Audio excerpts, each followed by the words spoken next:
In this lesson, we're taking a look at the song Stand By Me by Ben E. King. There are only two parts to master in this one. We've got the chord progression, then that super catchy bass line, which is possibly the most memorable part of the song. And then if you stick around until the end of the video, I'll take you through two approaches to practicing this song with a looper, because you can start with either the chords or the melodic part, just like how it was in the Chasing Chords video earlier in the series. So this video is part of series 4 of my beginner guitar course, where we're pushing beyond just playing the basic chords and adding some more melodic features into your songs. In this case it's the bass line. Doesn't matter that we're playing it on guitar, still works absolutely great, and anything that you're unsure about you can brush up on in the previous series of my course, which is all on my channel page. We're going to start with the chord progression today, so let's dive in. So for the chord progression, we've got the capo on the 2nd fret to get us in the right key. Now it's the same progression for the whole song and it only uses 4 chords, so pretty simple, but the chords aren't played for equal lengths of time, so you've got to make sure you do the right number of strums on each chord to make sure the progression works in the style of the song. So to get started with this progression, we're going to start with 2 bars of G. So 1, 2, 3, 4, 1, 2, 3, 4.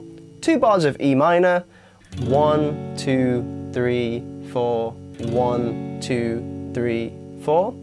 1 bar of C, 1, 2, 3, 4. 1 bar of D, 1, 2, 3, 4. And then we're ending with 2 bars of G. 1, 2, 3, 4, 1, 2, 3, 4. So the really notable parts of this progression in terms of the chord lengths are that the C and the D feel like half length because they're only 1 bar rather than 2 bars compared to the G and the E minor at the start. And the other important thing is that we're starting the progression with 2 bars of G, then we're ending the progression with 2 bars of G. So it sounds like 4 full bars of G, which it is, but you really want to feel the last 2 bars as the end, and then the 2 bars at the start as the start of the next progression, rather than just a 4 bar chunk. So if I play it through for you, you want to feel it like you're starting the progression 1, 2, 3, 4, 1, 2, 3, 4. 1, 2, 3, 4, 1, 2, 3, 4. 1, 2, 3, 4, 1, 2, 3, 4, 1, 2, 3, 4, 1, 2, then start again now. 2, 3, 4, 1, 2, 3, 4, 1, 2, 3, 4, and so on like that. So it's a little bit like the Chasing Chords video that I did, if you saw that earlier in the series, where it starts and ends with A. In this case, we're starting and ending with the G. So you've just got to train yourself to really pay attention to where it starts repeating in terms of the full progression. And that would be a really handy thing to get your head around, because that's also the point where the bass line repeats as well. So if you can feel the song in that way, then that'll help you out when you practice the bass line also, because it means you're not going to be playing the part for any shorter or longer than it needs to be played along with the track. In terms of strumming, it's another song where that old faithful pattern works really well. I've done a video on this, so I'll link to that up in the cards, but it's this famous down, down, up, down, up pattern that you hear in loads of songs. So it's going to be 1 old faithful strumming pattern per bar. So essentially we're going to be starting with 2 of them on the G, 2 of them on the E minor, only 1 each on the C and the D, and then 2 at the end on the G chords. So that's going to sound like this. So we've got 1, 2, 3, 4, 1, 2, 3, 4, 1, 2, 3, 4, 1, 2, 3, 4, 1, 2, 3, 4, 1, 2, 3, 4, 1, 2, 3, 4, 1, 2, 3, 4, 1, 2, 3, 4. So the first thing I try and do while you're practicing this song is get those chords strumming along and making sure that you're repeating at the right time and the progressions are all the right length. And then I'd move on to the bass line, which we're going to take a look at right now. So taking a look at that bass line now, and obviously as I mentioned we are playing it on guitar rather than bass, so it'll sound an octave higher, but that's absolutely fine. You can still practice it along and it just sounds like quite a nice melody. However, if you are on electric guitar, you could use an octave pedal to make the sound an octave lower so it's in the same register as the bass, and that's exactly what I did on the demo, but it's not necessary, but you can give it a go if you're into all your effects. Now I also want to mention that I'm going to be giving you my suggested finger options for this riff, which is the exact way that I teach it to my students.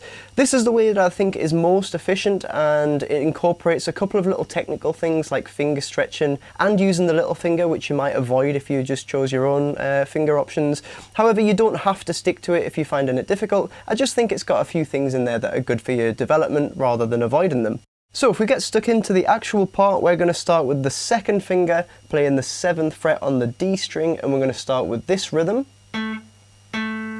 So it's essentially a staccato note followed by a sustained note, and I sometimes use a little Morse code analogy for this, so this would be like a dot dash rhythm.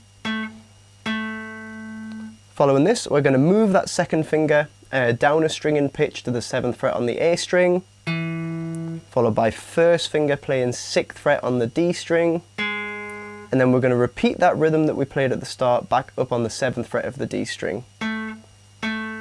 So that first little phrase sounds like this. And really that gives us the rhythmical theme that flows throughout this bass line, so you'll find that you play that rhythm quite a lot during this part. So the next little movement that we're going to do is the second finger on the 7th fret again, still on D string. Now it's going to be first finger on 6th fret. Then we're going to slide that first finger down to the 4th fret and do that same staccato then sustained rhythm. So that new section sounds like this. And if we add that on to what we've already done, you get this.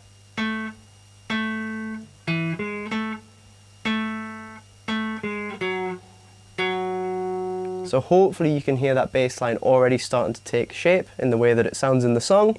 The next note, and this is a little tricky thing, is we're going to use the little finger to reach over and play the 7th fret on the A string, And the reason I like to teach this to beginners is because it makes you think about where the thumb's got to go to enable your hand to stretch the right way to play these tricky parts.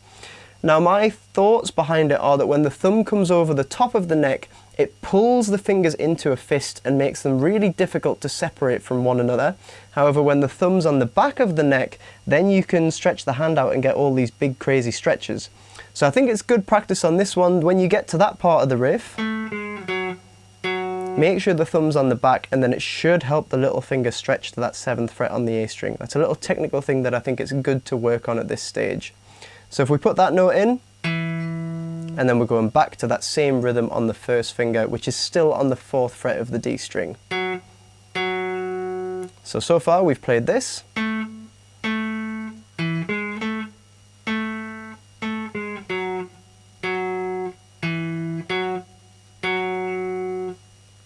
Next little movement that we're going to do is going to be the first finger where it already is on the 4th fret D, little finger on the 7th fret A again, but then second finger is going to play the 5th fret on the A string. So that's another little 3-note run.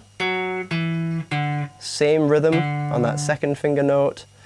And then the next little run is going to start from that second finger again on the 5th fret to first finger on the 4th fret D. And now I think it's a good idea to jump the second finger up to the 7th fret on the A string.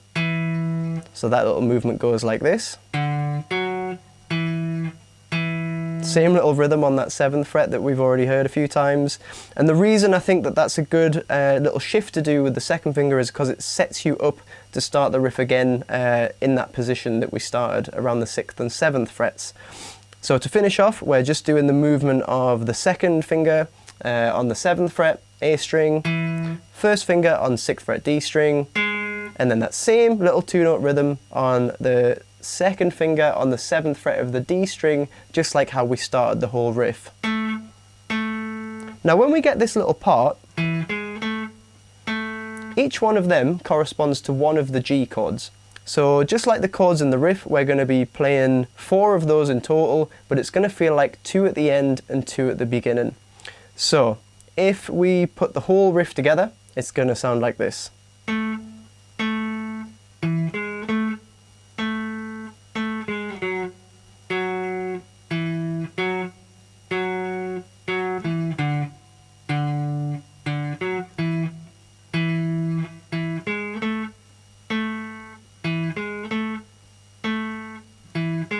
And then the next note would be the start of the next repetition. So another thing that I think really helps with riffs like this is to know which bit of the riff corresponds with which chord. Especially if you're going to be doing your looper pedal practice, that's really going to help you synchronize the two parts.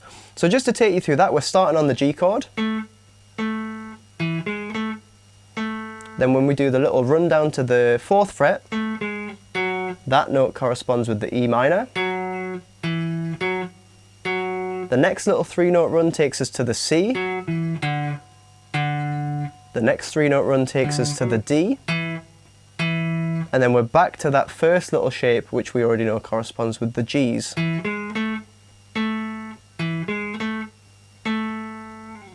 So have a work through this riff note by note, but definitely let your ears guide you a little bit. So you should be able to hear in your head when it's about to move through to the next little 3-note run, and whether it feels like it's about to step up or down in pitch, because it's such a famous bass line, so you can kind of sing it in your head and play it along at the same time, which I think is great practice.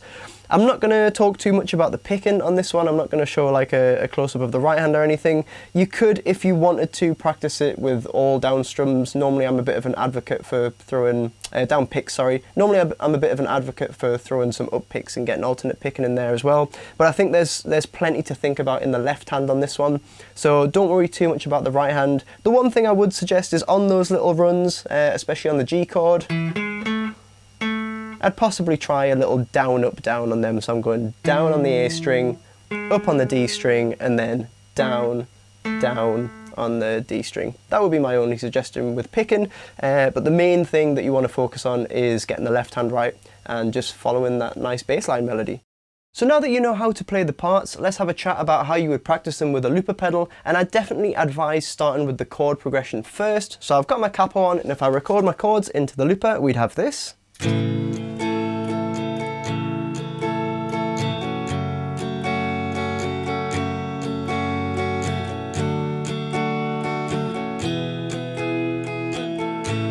You've got to make sure you click it on the right G chord, which is that one. So at this point I'm going to let the loop flow through again. I'm going to put my octave pedal on so I get more of that bass sound, and I'm just trying to hear the sound of the bass in my head so I know when to join in and get a feel for it. So here we go, on the repeat.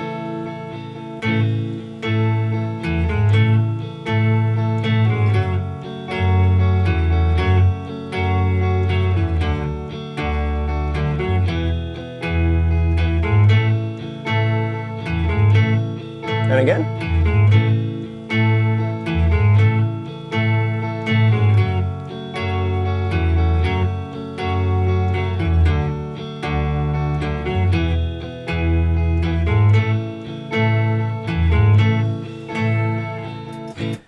So I think that that's the easiest way to get started with the looping, but you could also start with the bass line if you were really confident on where the repeat starts. So like the start of the next cycle, and you know exactly when to hit that click.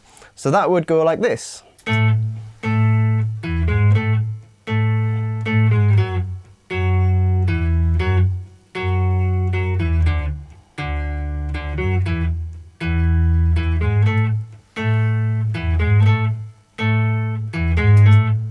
So it's right on that first note. I'm going to find my capo.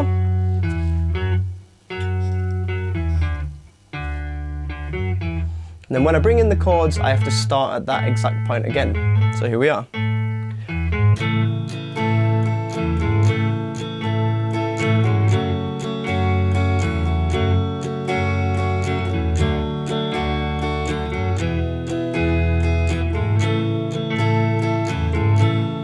And again.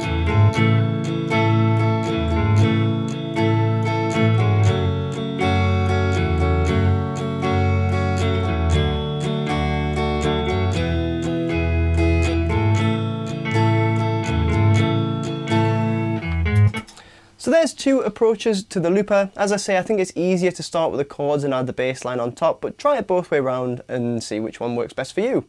So there you have another song that you can play along to the whole way from start to finish. I definitely advise trying to nail both parts, and then when you're playing along, try and alternate between the bass line and the chord progression. And also, if you do have access to a looper pedal, I definitely recommend practicing it on that as well, because then you're fully accountable for the timing, and I think that's really good for your development as a guitar player. Remember, anything that you're unsure about, you can brush up on in the previous series of my beginner's course, and there's more songs and riffs like this one in the Series 4 playlist, which you can find in the description. Feel free to subscribe if you'd like to follow along with the lessons, and I'd hugely appreciate you giving the video a like if you found it helpful. We're going to be cracking on with more songs soon in this series, so I'll see you in the next one.